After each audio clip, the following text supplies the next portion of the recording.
Hello, everyone. Welcome to Next Big Future. I have my friend Randy Kirk here with me. We're going to be talking about my research about hypersonic drones, which hypersonic drones is drones and planes that can go faster than 5 times the speed of sound.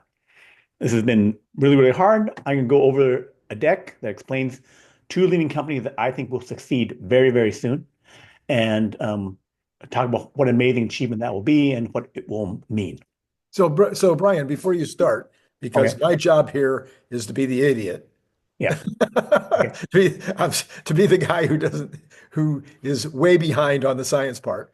Yeah. What is the reason why 5 times the speed of sound is hypersonic, and Mhm. why is that why is that a dividing line between not hypersonic and hypersonic, and what are the advantages or disadvantages of getting to those levels?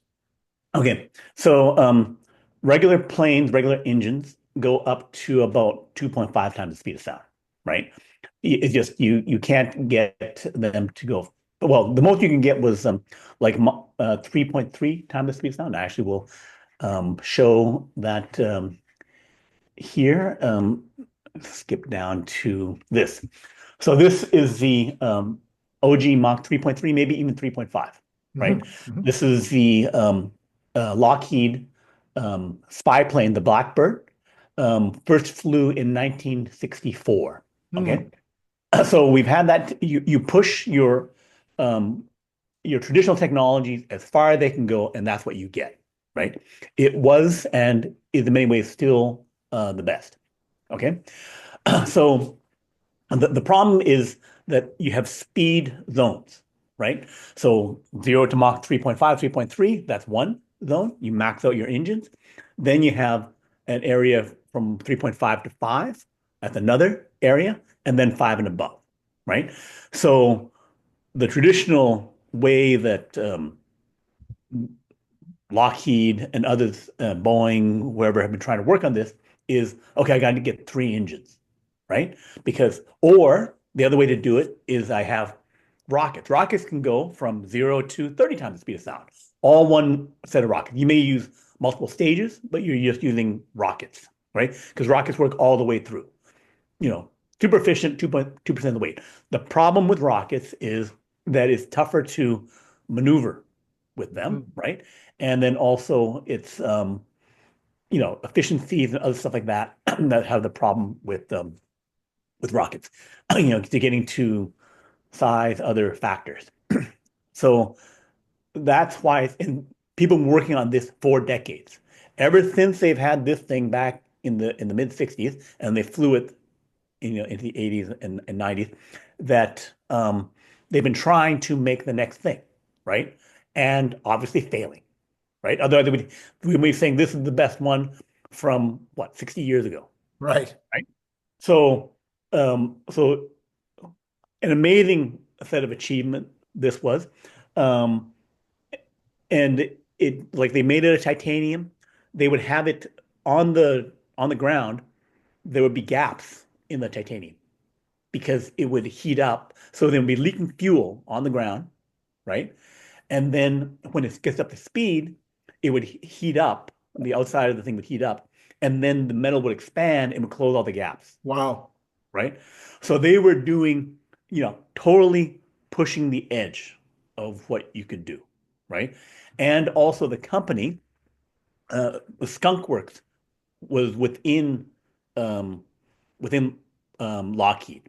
Okay, legendary thing. They would be knocking out new planes every 2 months and stuff like that. They did that in 1943, where we have to make some new plane to beat the Germans and stuff like that, and they did it in like 45 days, right? Wow. And so it was because of a guy that I think Clarence Johnson, right? Who I should get his name right because he's an important guy. Hang on a second. I just wrote an article about that on my website, um, Next Big Future. And I was saying that these other companies who I'm going to be talking about, Venus Aerospace and Hermeus, the new startups, are following the method and tradition of Clarence Kelly Johnson, right? important guy that many people um, don't know about. But in terms of like, if you want a um, technology company to, uh, like a project where I'm working rockets, working um, on whatever, um, um, hypersonic planes, something like that, you need to follow that. The fact that you have Lockheed Skunk Works as a group that still exists, if you are not making a bunch of rapid iterations on new engines and a Mhm. rapid iteration on new planes, you are not following the stuff that worked back then. Doesn't matter what you call yourself, right? So that's why Skunk Works hasn't been doing that much for the last few decades, right? It's like, okay, one new thing every 10 years. That is not what Clarence Kelly Johnson It was. sounds, it sounds like another guy we know, some other guy that Yes. does Elon Musk, rapid iterations. right. Elon Musk and SpaceX, rapid integration, small teams, no bureaucracy, right? If you're not, and the thing is, you can have those principles. You can say, I want to do that goal. People in engineering and stuff would say, okay, that is clearly the goal. That's what we want to do.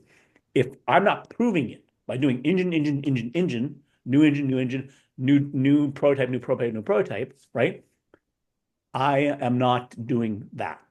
And that pinnacle of development is like, um, I don't know, pulling together the Chicago Bulls, right?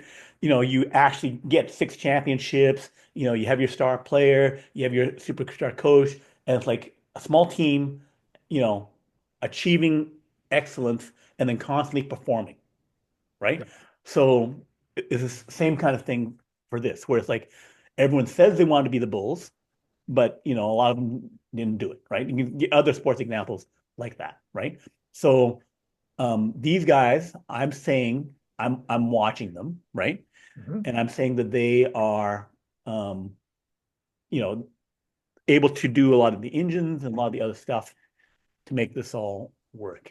And, oops, sorry, I have a little technical problem here.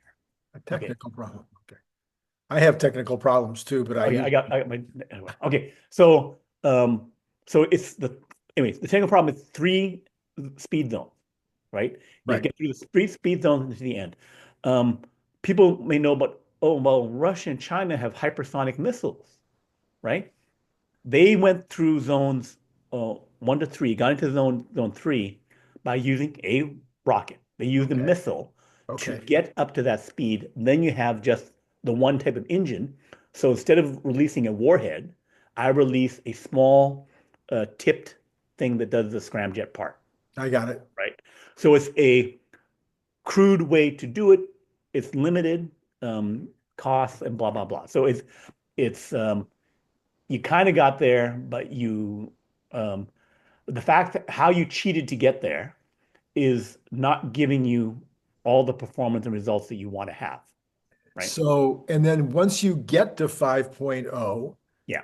can you then go further than 5.0? Yes, you can go to 10, you can Oh, go higher speed. And the reason it's better than a rocket would that it'd be air breathing.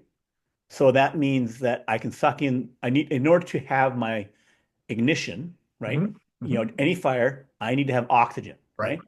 Rockets, I'm bringing it with me, liquid oxygen, right? Although they have theorized that you could do an air breathing rocket engine, but this scramjets are air breathing, right? Okay. So air breathing means that I'm getting rid of like 2/3 of the weight of the stuff, 3/4 of the Mhm, weight of mhm. the stuff, and weight and efficiency is everything. So then that's again another reason why I could go further, faster with that because I can have less fuel because I don't have to bring my oxygen. I'm getting my Right. oxygen from here. Right. Right. Right. Okay. Thank you. Yeah, Now, no now worries. I'm up to speed. Okay. Okay. Okay. So Hermeus is one of them, and they are building roughly a new um, uh, plane demo thing once a year. Although they just started, this is their first one that they built called Quarter Horse One, and they're ready to fly it slightly behind the um, target of one every 12 months. So it looks like they're going to fly it, month 14, month 15, right? But still, roughly on track. They are not. They make an engine called Chimera. It's a kind of hybrid engine. They're taking a F100, a Pratt and Whitney F100 engine, which is the engine used on the F-15, the F-16. Very proven engine, a really good one. And they mix it in with what's called a ramjet, which is basically how do I get the air coming in to a speed that's still useful and whatever, but slow it down a bit and then let it feed my engine because I need to get the air into the Hmm. engine, right? So they have a Chimera engine that they have worked on. This is another example of some of the stuff. I went over that. The Core Horse 2 is their second plane, which will go to faster speeds. Not to the Mach 5 yet, but up to 2.5 maybe using one engine, and then they'll do a double engine F100 with ramjet to go to 3.5, and then they go up to the full speed. This is their vision of their military version of a hypersonic drone. Okay. So that thing, it's faster and bigger than most of the other hypersonic things. This um, so as it says in Venus Aerospace, it's kind of merging two slides. Don't look at the bottom. This is still the Hermes engine, right? So they have tested it. It's merged together the hypersonic part with whatever did the ground test, and they can put these engines into their system. So they will go with this combined two engine thing. But we had three zones, right? We had three speed zones, right? Right. So they're going to get the first part tuned up like a Blackbird so they can go up to that 3.5, Right. right? Other ones have stopped at 2.5. They're going to the 3.5 with theirs, right? Then you have 3.5 to 4.5, right? It's very inefficient to go to that through that next zone, Mm. right? So their solution is not to make an extra engine with the extra weight, right? Mach 3.5, they fly up to three times the height of a regular commercial plane at 30,000 feet. They go to like 90,000, 100,000 feet, right? Mhm. 120,000, you kind of max out, you're into space or something like that, right? So they go up to like 110,000 feet at the high speed, right? Yep. Then they throw it into a dive. Mm. And that's where they go from 3.5 to 4.5. Because they'll be almost crashing to the ground and then pull up. So a daring maneuver that gets them up to 4.5. Then they flip on their engine around 4.5, 4.7, and then get on to your 5 plus zone, right? Oh. So a combined double engine. Yeah. Huh. So okay, so they use the fall, the rapid descent to get up to that level, and then then the momentum is providing them with that 4.5. Now you turn on Right. the engine and get additional power to move Yeah. you into the next speed zone. Okay. Right. So instead of three engines, I combine Right. and combining two or three engines is also been the solution, Right. but then they usually had to combine to get three, and now Right. they only need to combine to get two. Two. Got it. And then if they make instead of using the F100 instead of something else, they get something else that lets them push up to 3.8, 4, and they make the other thing more efficient and come down and they close the gap. So they don't need to do the maneuver because ideally you don't want to like I'm wasting a bunch of extra fuel and Right. stuff Right. because I can't get all the way through, right? But they're saying, okay, well, we know we can do this. We know the dive will work. I prove it out. And then for drones, I do the extra dive. I'm burning, 20% of the fuel to get to speed. I get to speed. I don't care, Right. right? Um, so then the other company is Venus Aerospace. So they are developing a rotating detonating engine, right? So a new kind of technology, something people have theorized and done some work with for a while, right? Um, they have ground tested one with 2,000 pounds of thrust, right? A rotating detonating engine is 15 times more efficient. So the difference is when I'm got my rocket engine, I'm just like combustion. You're uh, in a car. I'm igniting the fuel, right? I aerolize, make it into a mist, and then I ignite it, right? And get a fast burn. The faster the burn, then the more efficient it can be, Sure. right? So thus rotating detonating engine, I've got this explosion thing, detonating not, there's different kinds of burn, right? Detonating is the fastest, most powerful, more efficient, right? Just like, rocket engine is detonating out the back, Right. right? So the reason I don't always go to detonation is higher temperatures, melting my engine, right? Materials come into play. It's Sure. Sure. complicated, right? But bottom line, they can get 15% more thrust out of this Mm. thing, right? Mhm. And they have now ground tested it, right? So they've ground tested the full thing, right? Of the one for not just at subsonic speeds, but for supersonic and toward hypersonic speed. So normally, um, your ramjet, you need to get to like 3.5 before you can even light it up, Mm. right? They light it up on the ground. So Wow. they say they can go from 0 to Mach 6, maybe even Mach 10, one engine, Wow. one new 15% better engine, right? So it's a simpler challenge. Both of these guys are looking towards flying stuff that the Mach 4, Mach 5 in the 2026, 2027, 2028 I see. timeframe, right? So again, um, because of the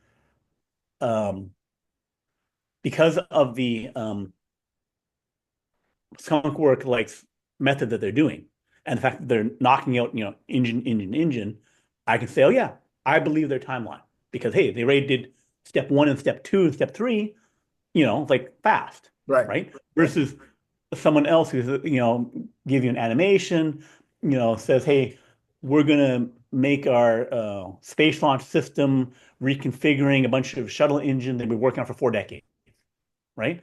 It's like, I don't believe you when you say you're going to finish in a year because you have not, and you're Right. 10 Right. times over budget, Right. right? So that's why I think these guys can do it because they're following the Clarence Kelly Johnson approach of doing a lot of fast things, each year making progress, each year making progress.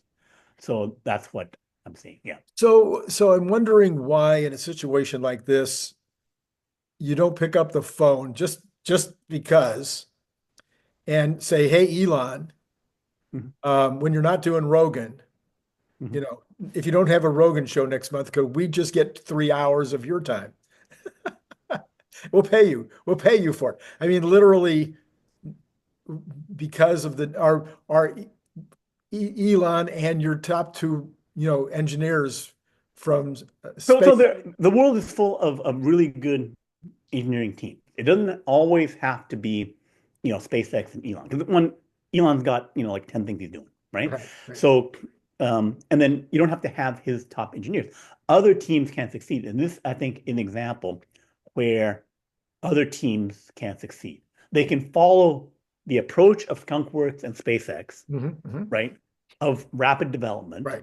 and then get there, right? Because they're, they both of these small teams have what I think are valid approaches, right? Hmm. Hmm. The Hermes working on with proven engines, making minimal modifications to achieve scaled results, right? And Right. then working through, the thrust zones and stuff like that with a solution. Yeah, that can work. Let's try that experiment. Like the and then testing and getting to rapid experimentation to actually do it, Sure. right?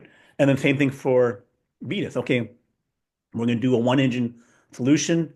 Others haven't done it. It's based on sound science and engineering. Again, a lot of stuff proven, and now they've gotten to their ground test, Mhm. right?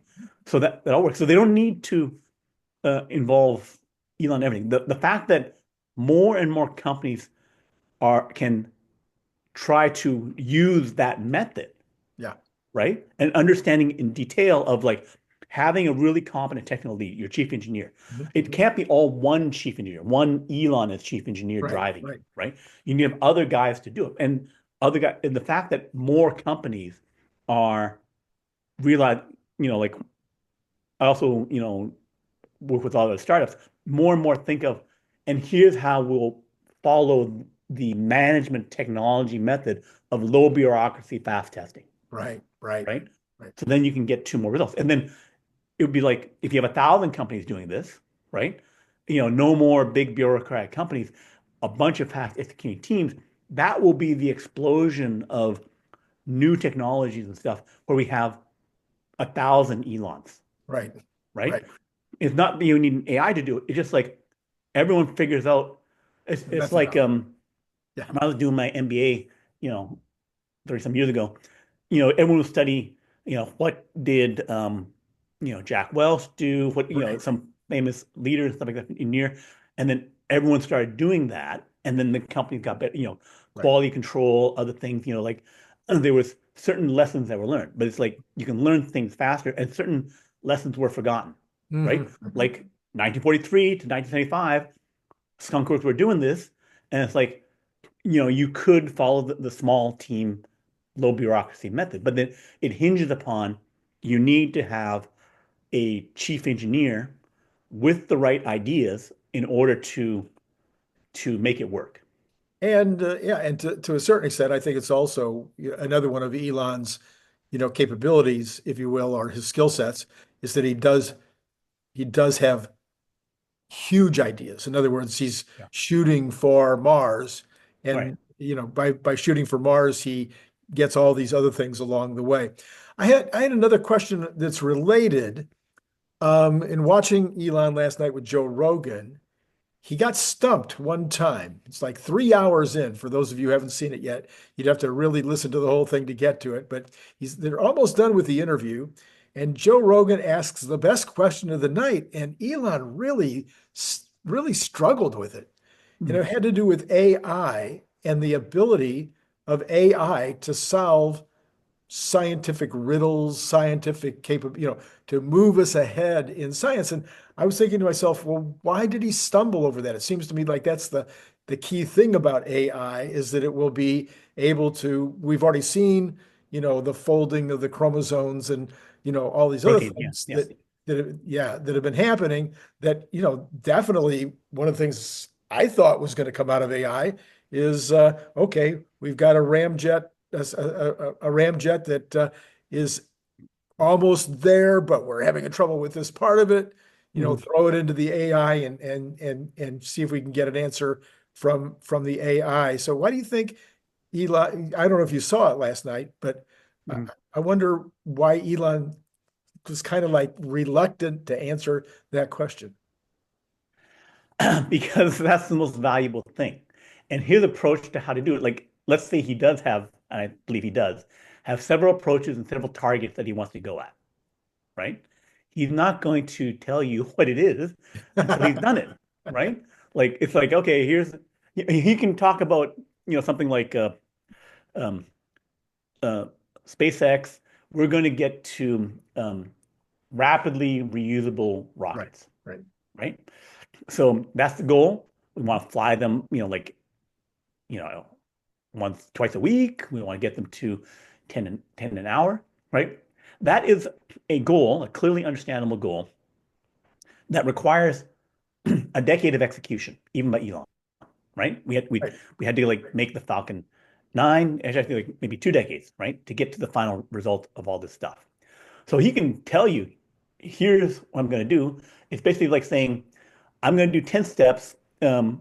First one involves I'm going to pull Excalibur from the stone, right? So, and then I'm going to do this other work. I'm going to use Excalibur. I'm going to carve up, a bunch of stuff, and I'm going to make this other wonderful thing, right? So when he tells you that, it doesn't give you anything because it involves pulling Excalibur from the stone, right? If you can't pull Excalibur from the stone, you have nothing, Right. right? But another approach is, okay, I got AI. I already got an Excalibur, an Mhm. AI Excalibur, right?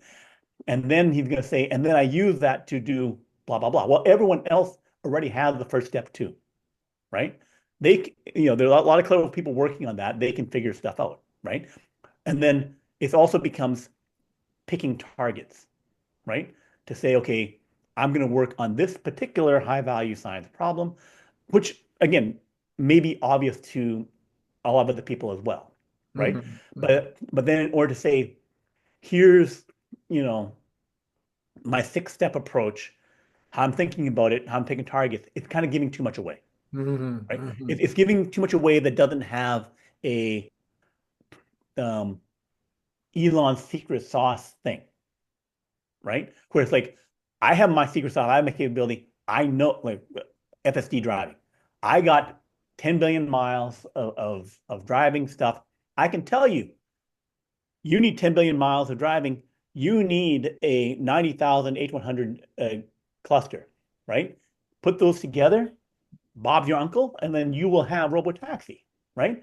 But he just said, you need to spend 4 years of work, 6 years Mhm. of work. You need to Mhm. spend $20 billion, and then you can get exactly what I have. It's just like, Arnold Schwarzenegger saying, okay, you do, you know, 20,000 hours of hardcore, Right. Working out. weightlifting, push yourself every day to failure, right? And eat right and blah blah blah, do all these other things, and then you too can have a Mr. Olympia body, Right. right? Right. So they can say that, but if it's like, if he's talking to some almost Mr. Olympias, right? And then saying, and then here's the extra little posing tips that you can get to win. It's like, well, now I don't have my benefit anymore, right? Because again, everyone else is not stupid, right? So he can't give too much away to not stupid people. But again, if I have, clear things that you have not done, I can talk about those all day because you must pass through this, 4-year, $20 billion step. Right. Right. Right. Right. Yeah. Yeah. You can't, uh, you can't ask Grok. You can ask Grok, I guess, to simulate experiments or to simulate the driving, but you don't necessarily get the actual result. You get what Grok's best idea of what that might be. And until you actually put the rocket engine or put the engine on the plane and send it up, you're not Right. going to. Without the experiments, on Yeah, protein, on science, yeah, yeah, on the engine, you're yeah. not pushing to a new zone. Right, If you missed something with your old right. data, Yes, yes, okay, now it says, hey, you missed this, yes. right? There was something really good in the stuff you already did, Right, right? right, But for science, oftentimes it would be, we must work through a series of new experiments. We want to go right, through the new experiments faster, right, right? And we need to get new data. And then the AI can say, okay, with the new data, here's some stuff that we can extrapolate here. I think the next best experiment. yeah, We can speed things up that way, right? But it's a hard lift. Like the thing to solve protein folding, again, involved a large computer cluster, involved years of work. They had to, do a bunch of, innovations in science, and there was a multi-year lift to achieve what was, thought an impossible goal. Like right, previously, we were solving protein folding, like 200,000 proteins. It would be a PhD team, 3, 5 guys. They would figure out one more folding, right, right? So then if I have an army of 5,000 of them, we were doing 1,000 every 5 years, right, right? And then suddenly, boom, AI figures it out for 2,000. Can say, okay, we know a bunch of them, and now I can extrapolate how that right, works right, out, right. right? It's like I did enough, so then I can, like, here's how it applies generally, right? So similarly, it's like you have to analyze each science problem and figure out, is my data good enough? How do I get more data? You have to like map out some work stream on something that's non-trivial, Yep, right? If yep. it's more trivial, of like, okay, if I say trivial, like something useful, but maybe something like a math thing, where Right, it's like we have working towards, some grand problem challenge, haven't figured it out, needed, figure out some really funky um, proof theorem that involves like 10,000 steps, right, right? But all those steps are like not um, unknown. It's like, okay, I got a Rubik's Cube, I'm going to solve in 5 seconds, right? Each of the steps is not, okay, I'm just turning this and doing that, right? It's not, I'm discovering something new. I'm just mhm, taking steps and then going through it, right? So um, for those kinds of problems, like some math problems, some other things, right, right. where people just couldn't get through all those steps, It was just too much. But it was nothing about each step was um, difficult, novel, required experimentation. It just say a bunch of combinations, Right. right? That'd be great for AI. Yeah. Known data, Yeah. known, Yeah. then we can get, but that would be in terms of like a little diagram of like circles, right? So of a Venn diagram of stuff, right? So then one smaller circle is this is all the stuff I can get by doing that kind of work. And then what I'm missing and what's the value in that, right? Mhm. The bigger one, the more interesting one is I got to push the frontiers of data, more experiments, better experiments in order to get that, right? And so then I have to analyze the problems like if I can get all this stuff, that is super valuable, right? Super valuable for us to learn. It gets us also, it's a gateway to even more stuff, right? Right. Yeah. So So in a way, I think what you're saying is that there's still going to be a requirement, even when we get to what some people call the singularity, or Elon explained last night, he says the computers by 2029 should be smarter than all the humans combined. Even when the computers are smarter than all the humans combined, there's still going to need to be the human who will ask the question. This is the question Mhm. that we need the answer to. Right. This is the thing that we haven't figured out yet. This is Yeah. he was talking about the tiles, the heat shield tiles on Starship being the really big last challenge that they have right now. Mhm. Okay, if the computer doesn't sit there and go, oh, I need to figure out how to make the heat shield tiles better Mhm. without knowing that there's a problem that needs to be solved. Right. So the human knows that there's a problem that needs to be solved, puts in the problem, but even then, once the computer says, well, here's 15,000 solutions, Mhm. there's still a next level where you need to do the experimentation to see whether or not the computer was right. Right. And they're having been, I've been studying all the future technologies, all the future science for, 30 plus years, Right. right? I've been looking at everything, 30,000 articles, heading towards 40,000, right? Looking at all this stuff. So I just look at like for the drones, right? And hypersonics. Right. I'm looking at each of the solutions. I'm Right. looking at how they're doing it. I'm saying, here's how far we get with that. Here are the benefits of that, right? So I've been doing that for like thousands of technologies, right? Right. So it's what Sam Altman calls, I'm familiar with the frontier of knowledge, Mhm. Mhm. right? Like, where are we at? What did we get through to get there? What are we able to do now? And Mhm. then what's missing for us to go beyond that, Right. right? And then how good is that beyond, Right. right? So for AI, I've done that too, right? So when people say singularity, where it's like it gets better and I don't know what's beyond, right? I have to know fairly more about what's beyond, right? Yeah. I'm knowing how we're getting to where we are, how we're improving over the next 6 years. It's not unknown Hmm. about how that's Hmm. happening, Hmm. right? To summarize it, it's like Elon says, okay, we're going to have more compute than all humans combined, right? That is actually a number, right?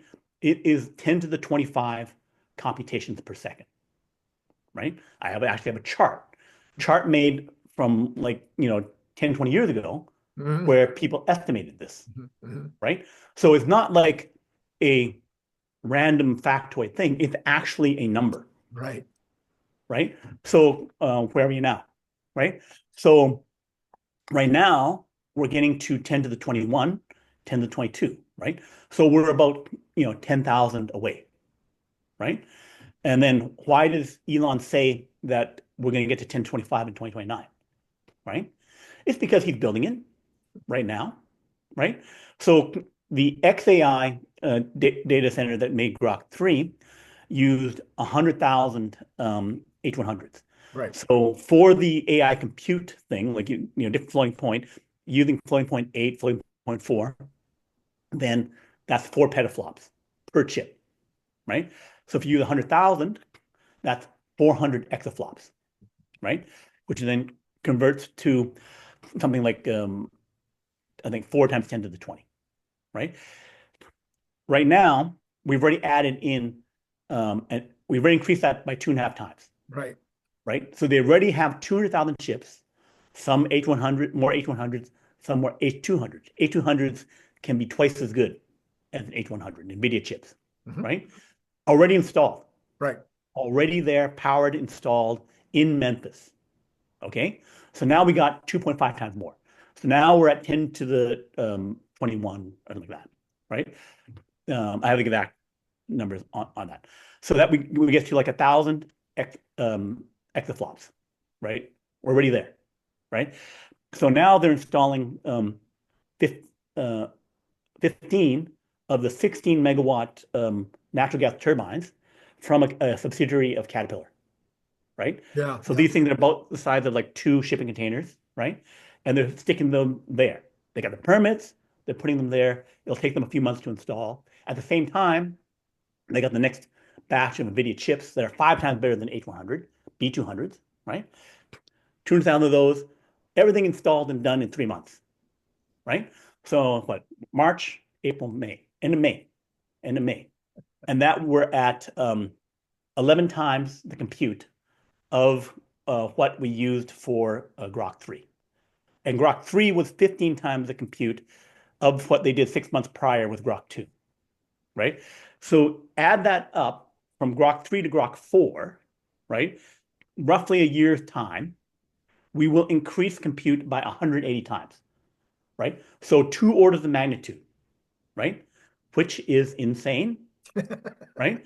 But how fast were the other guys going? How fast was Microsoft and Meta for the last 10 years? We've been working on AI. How fast were they going? Roughly 4 to 5 times more training compute per year. Mm.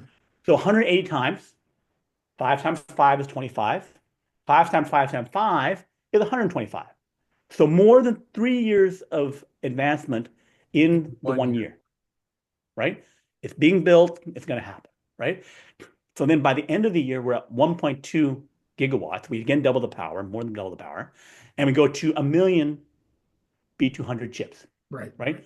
So then, we're at, 50 times the level of Grok 3.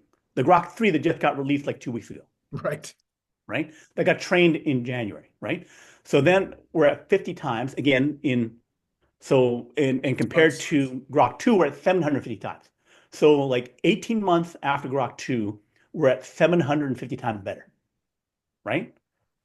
So then, well, next year, okay, we have some issues. Now you get some power problems and blah, blah, blah, right? So you can still get more power there. It just takes a bit longer now Right. because I don't have all the natural gas. Maybe pick another location, someplace in Texas where I got more natural gas, right? And get to like 10 gigawatts. So if I get to 10 gigawatts, 12 gigawatts, now I can stick 10 million chips there. They will get to that 10 million chips by 2029, right? I'll get to the power, 12 gigawatts, and I'll get to whatever, I'll get there by 2029, right? So it's not like, and I'll have 3 generations of chips to get there, right? I'll have Dojo 2 Right. this year Right. and Right. B200. Right. Next year, I have Dojo 3 and Ultra, right? Or Rubin.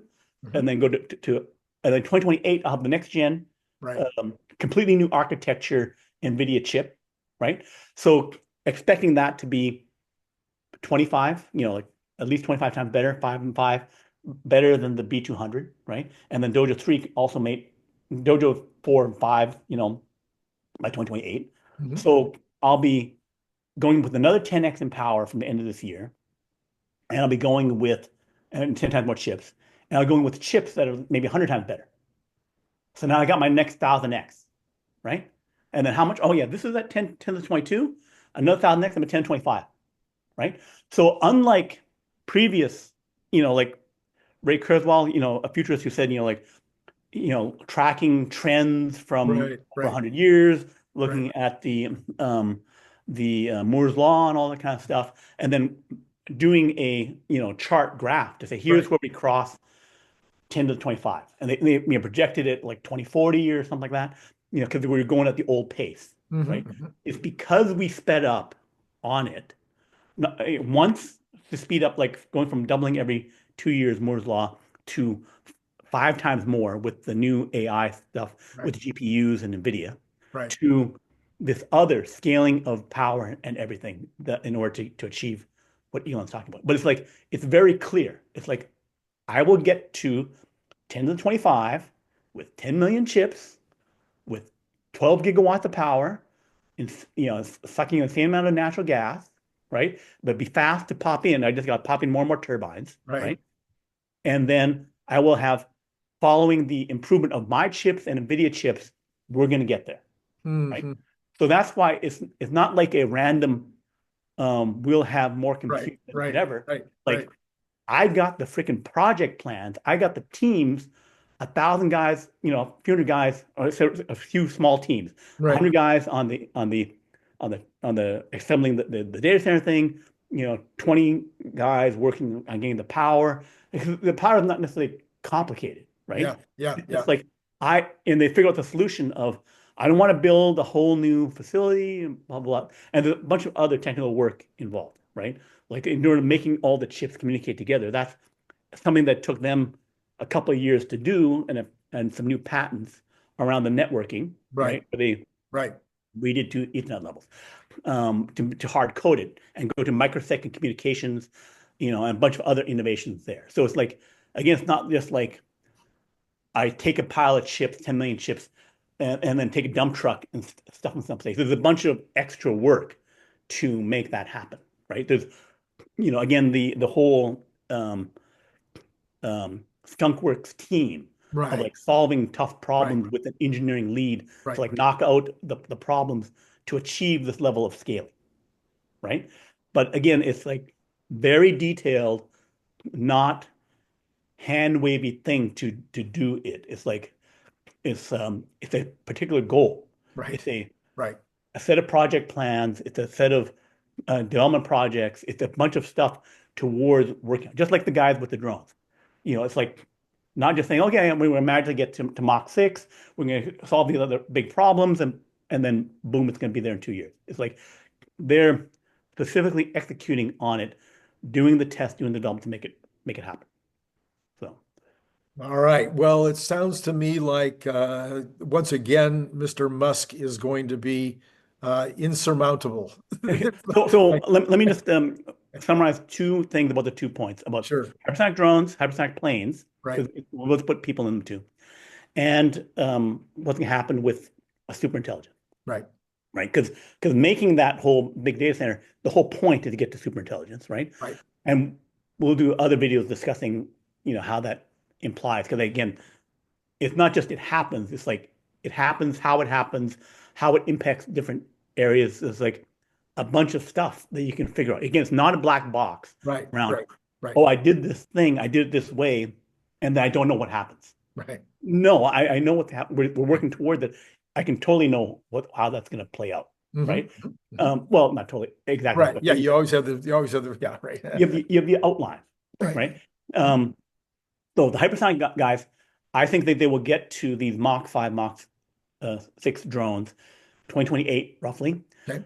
Those drones and planes will be in the ballpark of $100 million, right? Which is actually like the price of an F-35 is about $100 million, Right. and Right. sometimes it's at $200 million. And the large passenger planes, like Airbus 320, something like that, those cost $300 million, Mm. right? So $100 million is a very good value, right? So you're getting more performance and Mhm. at a good Mhm. value, and they're way better than um, what Northrop's doing, what Lockheed's doing, what the traditional old, Right. slow Right. companies are doing, Right. right? So these new companies, I think will be the next big, vendors or whatever of that. And it will change the battlefield. Like, if I have those kinds of very fast drones. So what else what it means when I go to Mach 5 is when you shoot missiles at me, most of them top out at 3 to 4 times the speed of sound. Mm. In order for me to get, yes, I can make a rocket that goes to higher speed, I need to make a really big rocket, right? Like, if my the ones that go to like 10 times the speed of sound are the ICBMs, the intercontinental ballistic missiles, right? Uh-huh. And they're just doing a simple, go to speed and then make the arc and then fall down and then blow up on whatever you want to hit at, right? So if I'm firing those, I'm not using ICBMs to shoot at my Right. Right. my the enemy things that are flying around, Right. right? But if I have $100 million thing and you're have to try and fire an ICBM that can hit me at that speed, right? It's not even shooting a bullet and another bullet, right? It's like because the bullets are only 2 times the speed of sound, Right. Right. right? So it's a harder problem than that. So that goes to why you can't shoot these things down, Mm-hmm. right? It's because I'm going 3 times faster than a bullet. Right. And you're trying to hit me with something that Right. has to be 4 times faster, or I have to come at it in front. Like I can't, if my 5 times faster bullet, I'm trying to like, or start the same point, trying to intercept it, right? Yes. Yeah. I must be going 8 times the speed of Right. sound in order to intercept you over here, Right. right? Unless I'm coming from in front, you're coming here, I'm coming here, and then I'm trying to hit you from in front, which works for ICBM because I can't change my direction anymore much, right? But if I have control, now I can turn Right. and go here. So Right. now again, I'm trying to chase you around and I'm maneuvering. And then again, in order for me to intercept, I must go faster. Because Right. also the height, right? So I'm going here, I'm like 4 times higher. I'm flying at like 50, 30 to 60 miles up. Even if I'm going really fast, I have to come up, I can see you coming a minute away, right? In a minute, I've gone like 100 miles. I can turn and then shift my direction 100 miles away. I can go higher, right? I can drop crap on you to make you, fall apart, right? So that goes to the fact that um, offensively, these things can't be defended, even if I have the same level of technology. Right. Right? You have to get the same level of technology, and then there's cost and other things, right? And if I have the cheapest and the best, right, then then you clearly lose. And then again, going to the fact that all of our existing defenses cannot really shoot down things over 5 times the speed of sound. And when they do it, it's because you've done something that can't maneuver, can't change direction. Right. If you can maneuver, I'm totally screwed. Right. Right. Right? So all of our existing defenses go to crap, which Right. is why it's like going from biplanes or balloons in the late 1800s and then into the early 1900s to Spitfire planes in World War II. It's just like your entire set of Right. technology has gone to another level. Right. Right. And then for the super AI, there's, like I said, a deeper discussion, many videos about saying what does that mean, but it's not a black box, right? We will do it a certain way. We're going to get there, and then we know how things interact and how people behave with it, right? So, and then we can figure out how people will behave with it in the different domains because we have some examples already. Mm-hmm. We see how chess grandmasters work with super chess programs. The Mm-hmm. super chess programs are 100 times better, 1,000 times better than the human chess players, right? So there's a known interaction, right, that we can see how that works. Mm-hmm. Same thing for Go and some other stuff. It's like, and also you can go back to other examples like when we surpassed manual labor or horses, Mm-hmm. cars and that kind of thing, right? There's things where we can say, here's how that worked. Certain economic things around costing. Again, you can figure out how we'll behave and what's going to happen. But again, more complicated. We'll have to discuss it in later videos. Okay. All right. Well, that's a wild ride there today. First, we're going over Mach 5, and now we're talking about teraflops 10 to the 25, 10 to the 25. Do I remember correctly that a normal human is 10 to the 19? Right. It would be about 8 billion times less because that's how many humans there are. So they're taking Yes. one human the level, you know, Right. and not 10 to 19, probably like 10 to the 16, right? Or 10 to the 16. Okay. Right. Because it's like 10 billion times roughly more. Okay. All right. Right. Okay. Okay. Okay. Okay. Talk to you later. And you can stop. Oh, me. I keep forgetting.